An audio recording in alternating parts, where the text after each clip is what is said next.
চীনের গুয়াংজু ল্যাবরেটরির গবেষণায় এক নতুন ভাইরাসের সন্ধান পাওয়া গেছে। HKU5CoV2 নামের এই ভাইরাসের সঙ্গে করোনা ভাইরাসের মিল রয়েছে বলে জানা গেছে।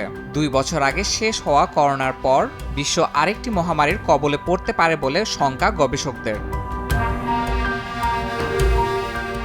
জাপানি পিপিস্ট্রেল বাদুড়ের মধ্যে পাওয়া গেছে এই ভাইরাস। গবেষকরা জানান, পরীক্ষাগারে এটি মানব কোষ ও কৃত্রিমভাবে তৈরি ফুসফুস ও অন্ত্রের টিস্যুতে সংক্রমণ ঘটাতে সক্ষম হয়েছে। করোনা ও সার্স ভাইরাসের মতো একই রিসেপ্টর ব্যবহার করে এটি মানবদেহে প্রবেশ করতে পারে। এটি মূলত HKU5 ভাইরাসের একটি নতুন শাখা। এই ভাইরাস শুধু মানুষ নয়, বাদুড় সহ অন্যান্য প্রাণীর মধ্যেও সংক্রমণের ঝুঁকি তৈরি করতে পারে। তবে গবেষকরা বলছেন, ভাইরাসটির সংক্রমণ ক্ষমতা করোনা ভাইরাসের তুলনায় অনেক কম। বিজ্ঞানীরা এই ভাইরাসের শক্তি সম্পর্কে এখনও নিশ্চিত নন, তবে তারা পরিস্থিতির ওপর বিশেষ নজর রাখছেন।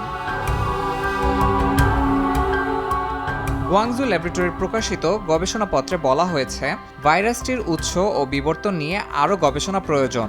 নতুন কোনো মহামারী এড়াতে বিশ্বজুড়ে সতর্কতা জোরদার করার আহ্বান জানিয়েছেন গবেষকরা।